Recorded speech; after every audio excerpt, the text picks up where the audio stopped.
네, 안녕하십니까. 현인베스트먼트 강지현 대표입니다. 코스모학 한번 보도록 하죠. 요 근래 들어서 시장에서 폐배터리 이슈가 좀 부각이 많이 되었죠. 그러면서 이제 코스모 화학을 비롯해서 폐배터리 관련주들 상당히 큰 폭의 급등세가 나타난 모습이었는데, 거래대금을 잠깐 보게 되면, 거래대금이 이제 금융 같은 경우는 이제 전체 시가총액이 1조 3천억 정도 되는데, 한 1,200억 정도? 전체 시가총액의 한 10% 정도 거래가 이루어졌다. 상당히 많은 거래가 이어졌다 되는데, 실제로 거래대금이 정말 컸던 거는 이 장대 양봉이 나타났던 이 구간대에서 거래대금의 증가가 굉장히 많이 나타났습니다. 그러니까 이제 어떻게 보면은 그만큼 시장에서 주목을 받았다라고도 볼 수 있고, 어떻게 보면 또 과열이 아닌가 뭐 이렇게도 생각할 수 있는 그런 구조가 되는데, 코스모 화학에 대해서 간단하게 회사에 대해서 좀 보도록 하죠. 뭐 다들 잘 알다시피 코스모 화학 같은 경우가 이제 폐배터리 관련된 모멘텀을 가지고 있는데, 작년이었습니다.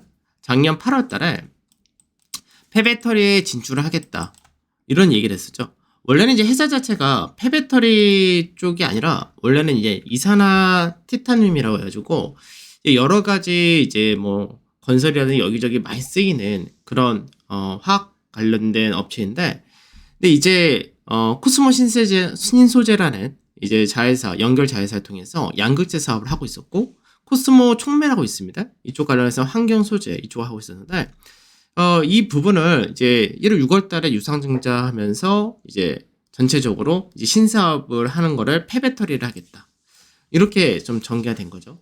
그래서 폐배터리를 한다고 하면서 시장에서 이제 투자를 한 459억을 해서 이제 폐배터리 사업을 진출하겠다 했고, 건설 자체를 이제 해가지고 올해 1월 달부터 이제 1차 신설한 부분은 생산이 시작되고, 추가적인 생산까지 해서 올해 10월 달 되게 되면은 이제 니켈이라든지 리튬이라든지 이런 것들을 앞으로 점점점 키우겠다, 이렇게 얘기를 한 거죠.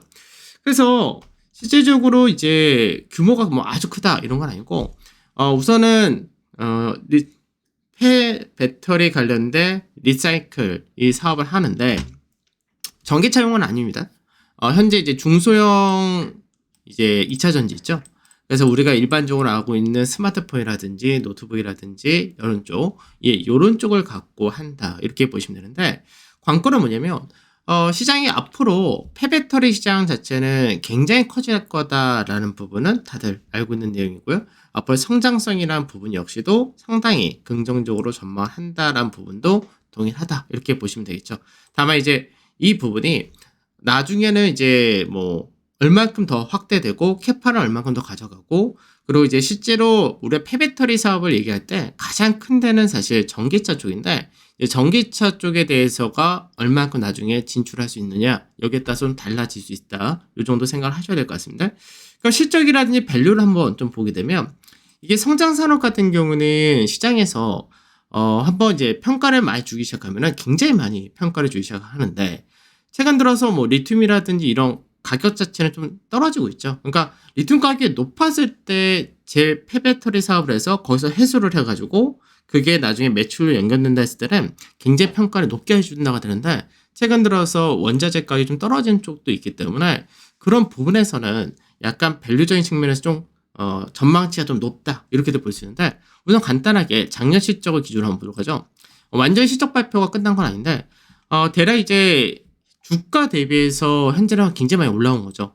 그래서 이제 작년에 주당 순이익이 전망치로는 한 770원 정도 되는 케이스인데, 현재 주가가 뭐 35,000원 정도 이렇게 되어 있으니까 밸류를 볼 때는 좀 높은 그런 케이스고, 올해 실적의 이제 증가가 이제 작년 대비해서 거의 50% 이상 증가한다, 이렇게 전망해 놨는데, 실적의 증가 전망을 어디서 했냐면, 원래 본업인 이산화탄탄이um 쪽에서는 뭐 그렇게 크게 증가 나온다 이런 건 아닙니다. 그리고 코발트 사업이 이제 조금씩 늘어난다, 이것도 아주 크게 증가폭가 나타나지 않는다는데, 신소재라고 하는 2차 전지 소재 쪽에서가 엄청나게 커질 거다. 사실 이 부분은 시장에서는 뭐 매출의 증가가 엄청나게 나타날 거다. 그러니까 결국 2차 전지 쪽에서의 모멘텀 이쪽을 본다는 얘기입니다. 그 다음에 니켈이라든지 리튬 같은 폐배터리 사업을 오래 하면서 여기서부터 이제 소폭의 매출의 증가로 나타난다, 이렇게 되는 거죠. 그래서 아직까지는 이쪽에 대한 성장성이 많이 부각이 된 거지 전체 매출에서 차지하는 비중은 뭐 그렇게 높게 형성이 되지는 않는다 정도 이렇게 보시면 되겠죠. 그래서 지금 현재는 향후 전망이 매년 2024년까지 해서 50% 이상의 매출 증대가 나타날 것이다 라고 전망했는데 이번에 투자한 캐파 증서를 봤을 때는 사실 조금 너무 전망치가 높지 않은가 이렇게도 봐야 되는데 뭐 우선은 시장에서 긍정적인 전망치로 본다고 할 경우 2024년 되면은 주당 순이익이 뭐 2,000원까지도 늘어날 수 있다. 그러니까 전망 자체가 아직까지 2024년 말까지를 생각할 때는 좀 많이 이르긴 한데 그만큼 시장에서 기대치가 높다고 보시면 되겠죠.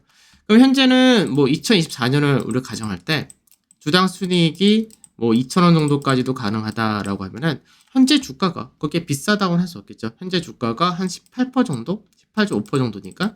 그래서 이렇게 볼 때는 그렇게 비싸지 않은데 이게 전망치대로 가지 못한다가 될 경우는 주가 비율이라든지 주가 상승이 좀 비싸다라는 인식도 될 수가 있다는 거.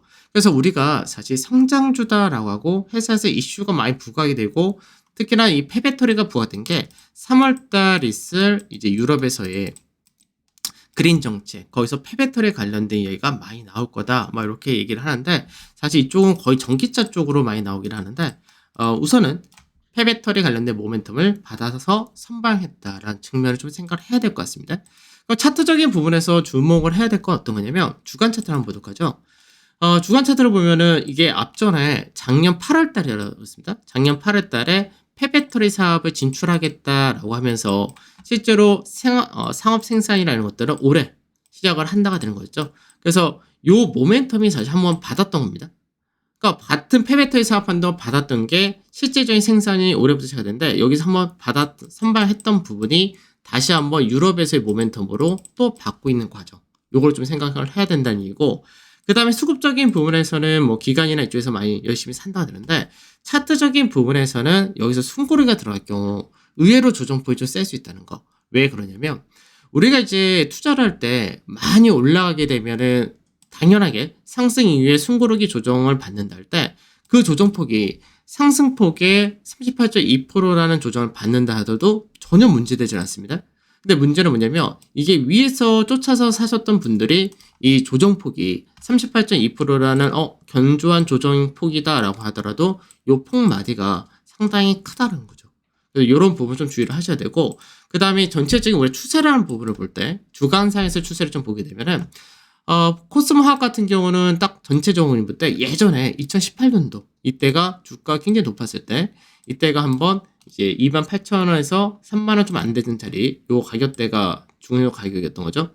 그러니까 여기 가격대를 이번에 두 번째 그리고 여기서 돌파를 했다 되는데 보통 이렇게 될 경우는 돌파 후 지지 테스트를 받으러 옵니다. 그래서 받으러 올 거냐 부분이 나중에 좀 중요할 것 같고 그 다음에 추세적인 부분에서 채널 패턴이라고 얘기하는데 상승 채널을 이런 식으로 만든 거죠. 그러면 왜 이 종목에 대해서 긍정적인 전망이 굉장히 가파르게 올라왔는데 저는 개인적으로는 좀 주의를 하시는 패턴이다라고 얘기를 해드린 게 성장성이라는 측면에서는 뭐 가시성을 보일 수 있는 실제적인 캐파 증서라든지 이런 부분을 했는데 문제는 이게 채널 패턴 형태로 이렇게 올라온다 됐을 때는 이 고가 라인 때 상승 추세 상단자리 왔을 때는 단기 과열에 들어왔다는 얘기입니다. 그래서 실제로 이제 코스모화 같은 경우도 강세될 때 다이렉트로 강세된 게 아니라 계속해서 이런 식으로 상승과 조정을 겪으면서 올라왔었죠. 그래서 이 조정을 겪으면서 올라왔던 부분이 나중에 여기서 차익 실현이 한번 떨어지고 숨고르기 조정이 받으면서 앞전에 고가 라인 때 밸류적인 부담을 조금 느끼는 위치이기 때문에 그런 자리 올 때는 단기 조정폭이 상당히 크기 때문에 이런 경우에는 좀 주의를 하면서 어느 정도 수익이 났다면은 비중 조절을 하면서 앞으로 더 끌고 가든 아니면 조정 시에 다시 재매수하던 이런 전략을 피는 것이 좋지 않을까 이렇게 말씀을 드리도록 하겠습니다.